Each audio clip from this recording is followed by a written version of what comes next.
Hello les signes d'eau et bienvenue pour vos énergies du moment. Ce tirage s'adresse à vous si vous êtes cancer, scorpion ou poisson. En réalisant ces guidances, je me suis rendu compte qu'il y avait des énergies communes à votre famille de signes. Alors quelles sont-elles ces énergies communes? D'abord, on voit que vous avez beaucoup travaillé sur vous, vous avez gagné en confiance, en maturité. Mais on voit aussi que le passé continue malgré tout à influencer certaines de vos décisions.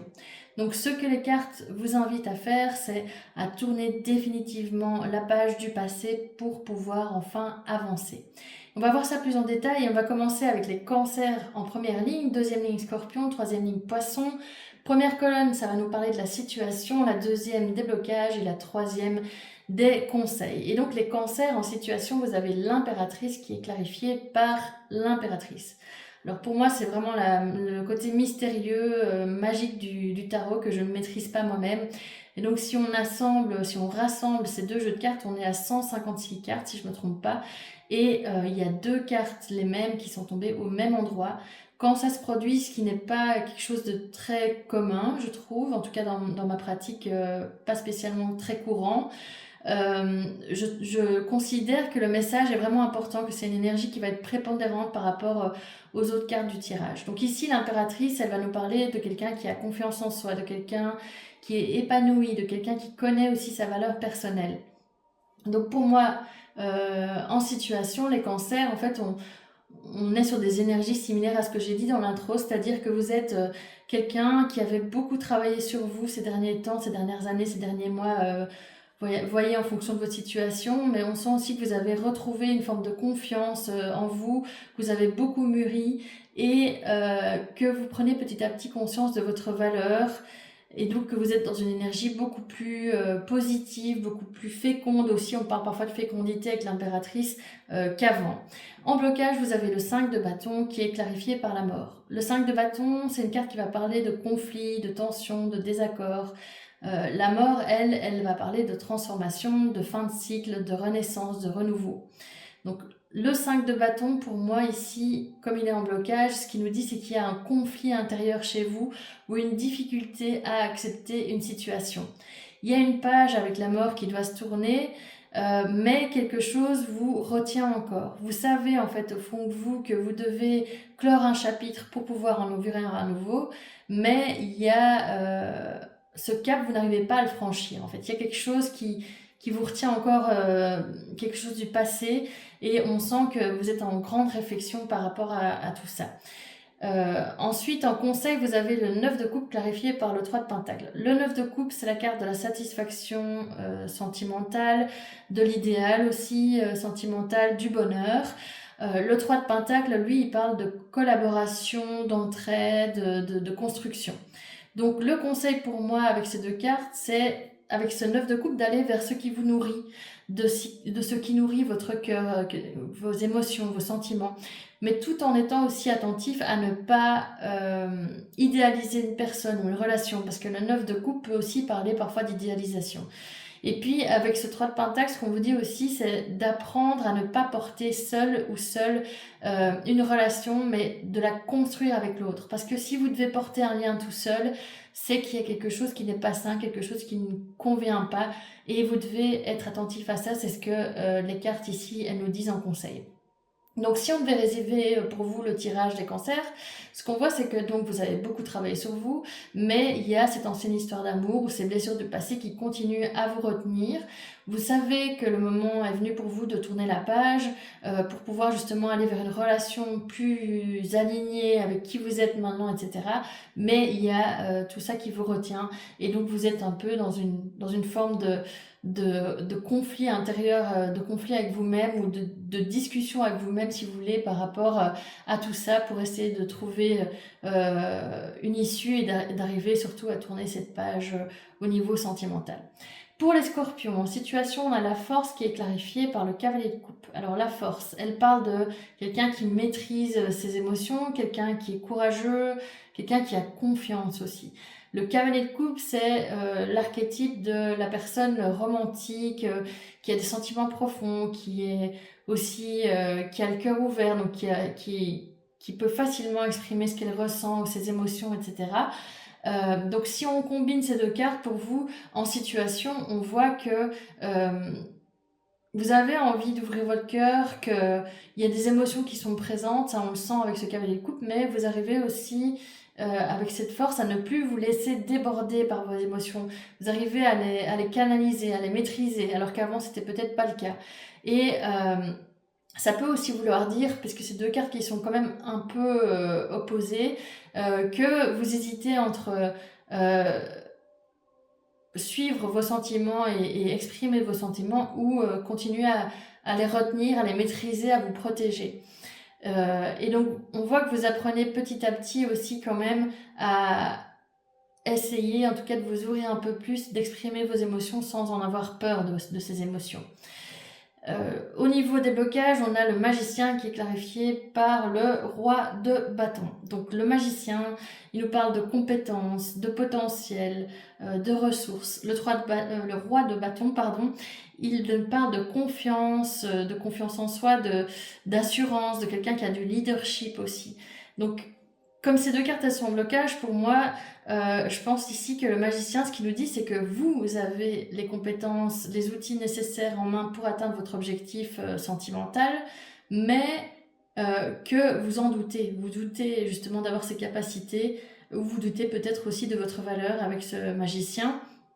Et avec ce roi de bâton, il y a un sentiment de quelqu'un qui n'a pas confiance en soi, qui est encore renforcé. Donc ça nous parle de quelqu'un qui a vraiment peu d'assurance et pour moi c'est ça qui bloque ici, c'est l'idée que ce manque d'assurance vous empêche en fait de passer à l'action il est possible aussi que vous ayez la sensation de ne pas être à la hauteur ou de ne pas pouvoir, de ne pas être capable en fait de construire ce que vous voulez construire dans votre vie sentimentale ou par rapport à une relation, une situation particulière.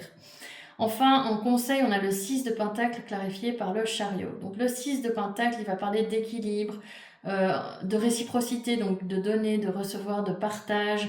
Le chariot, lui, il parle de mouvement, de progrès, de progression, de quelqu'un qui est aussi déterminé. C'est souvent quelqu'un qui a repris le contrôle, les rênes en fait de sa vie, qui est entre guillemets représenté derrière cette carte du chariot. Donc comme c'est un conseil, pour moi, on peut dire avec ce duo de cartes que ce qu'on vous dit, c'est qu'il faut vraiment essayer de chercher l'équilibre entre le donner et le recevoir dans vos relations et de ne pas porter vos relations à bout de bras. Et on vous conseille aussi d'avancer, mais d'avancer sans vous précipiter, de laisser aussi la place, le temps à l'autre de faire sa part du chemin. Parce que si vous avancez trop, l'autre ne devra faire quasi aucun effort pour avancer vers vous. Et c'est parfois ce qui crée ce déséquilibre dans les relations. Donc ici, on vous conseille évidemment d'avancer, de ne pas rester bloqué avec ce chariot, mais d'y aller doucement, de laisser aussi le temps à l'autre de faire les choses, justement pour essayer de maîtriser, enfin de maintenir, on va dire, cet équilibre, cette réciprocité et de construire la relation avec l'autre. Donc ça se rapproche quand même assez fort de ce qu'on conseille au cancer. Donc si on devait résumer, on sent que les sentiments ils sont bien présents chez vous, mais qu'il y a ce manque de confiance qui vous empêche, qui vous freine dans votre passage à l'action. Et on voit aussi que les cartes, donc comme pour les cancers, vous rappellent qu'une relation, en fait, ça se construit à deux et qu'il faut oser avancer, mais qu'il faut aussi ne pas oublier en fait de préserver l'équilibre entre ce que vous donnez et ce que vous recevez. Enfin, on va clôturer avec les poissons qui en situation ont l'étoile qui est clarifiée par le 3 de bâton. Alors, l'étoile, c'est la carte de l'espoir, c'est la carte de la confiance. Ça peut aussi parler de bonne étoile, de protection. Le 3 de bâton, lui, parle de projection, de projection vers l'avenir, de long terme, d'évolution, de réflexion. On sent que vous êtes en train de réfléchir aussi à l'avenir. Donc on combine ces deux cartes, pour moi en situation, on voit que vous avez le regard tourné vers l'avenir, vous avez envie de construire quelque chose de nouveau et vous retrouvez petit à petit une forme d'espoir. Vous réussissez en fait à vous projeter positivement dans le futur malgré les expériences passées, malgré les blessures passées. En blocage, vous avez le monde qui est clarifié par l'empereur. Donc le monde, c'est la carte de l'accomplissement, de la fin de cycle, de l'aboutissement. Aussi, c'est la dernière carte du tarot. Donc on arrive vraiment à la fin du voyage, la fin de la transformation, de l'évolution, etc. L'empereur, ça nous parle de quelqu'un qui est dans le contrôle, qui est dans la maîtrise des choses, donc qui a aussi une vie assez stable puisque tout est contrôlé, maîtrisé. Il n'y a pas quelque chose qui peut sortir du cadre, on va dire. Donc ici, pour moi, comme ces deux cartes, elles sont en blocage, on voit avec le monde qui a une fin de cycle, mais qui a encore des blocages, il y a encore des choses qui doivent être comprises, intégrées, finalement peut-être encore des blessures qui sont présentes, même si c'est plus des plaies béantes et qui font mal, mais on sent qu'il y a encore des choses en tout cas qui vous retiennent, elles sont moins fortes, moins douloureuses, mais elles sont toujours là. Et donc, il y a cette dimension-là d'avoir quelque chose à intégrer, à comprendre, etc. Mais avec cet empereur, il y a aussi la notion de, justement, comme vous avez été blessé ou blessé dans le passé, eh bien, vous avez envie de tout contrôler pour ne plus être à nouveau blessé ou ne plus que les choses, que vous ne maîtrisiez plus la situation en fait. Et le fait d'être dans cette forme de je veux garder le contrôle des choses, etc., ça vous empêche, ça vous bloque dans le fait d'arriver à la fin du cycle, d'arriver à un aboutissement et de pouvoir, si c'est quelque chose de complexe, etc., tourner enfin une page. Enfin, en conseil, vous avez le 5 de Pentacle qui est clarifié par le 3 d'épée. Le 5 de Pentacle, c'est la carte du manque, de l'insécurité, de la solitude. Le 3 d'épée, lui, nous parle des blessures, d'une forme de peine, de tristesse. Mais il y a aussi quand même une notion de guérison dans le 3 d'épée parce que, justement, je le disais, c'est plus des plaies béantes, c'est des plaies qui datent du passé. Donc, il y a quand même une notion de guérison, de processus en tout cas, de guérison qui est en cours. Donc si on devait combiner ces deux énergies et voir ce qu'on vous dit pour les conseils, les poissons, eh bien c'est qu'en fait on vous dit de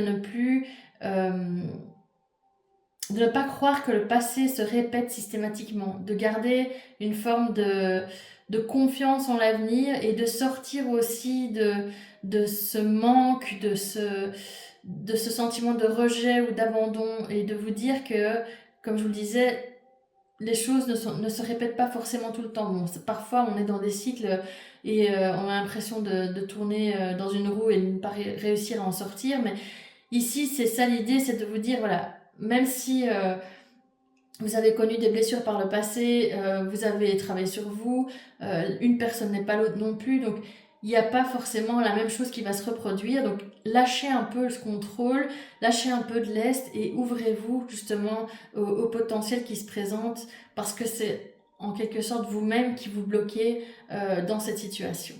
Donc si on devait résumer le tirage ici pour vous, ce qu'on peut dire c'est que vous avez retrouvé de l'espoir, de l'envie d'avancer, de l'envie de rencontrer peut-être quelqu'un ou vous venez de rencontrer quelqu'un. Pourtant, il y a encore des blessures du passé qui vous poussent à vouloir tout contrôler et en fait, plus vous lâcherez ce besoin de contrôle, plus il vous sera facile de clôturer ce cycle et plus il vous sera facile aussi de commencer quelque chose de nouveau. Les cartes, elles vous invitent vraiment à avancer avec davantage de confiance envers l'avenir en fait. Voilà, j'espère que cette guidance vous a plu, qu'elle a résonné en vous. Si c'est le cas, n'hésitez pas à la liker, à la commenter, à la partager et puis surtout à vous abonner à ma chaîne pour ne pas manquer les prochains messages.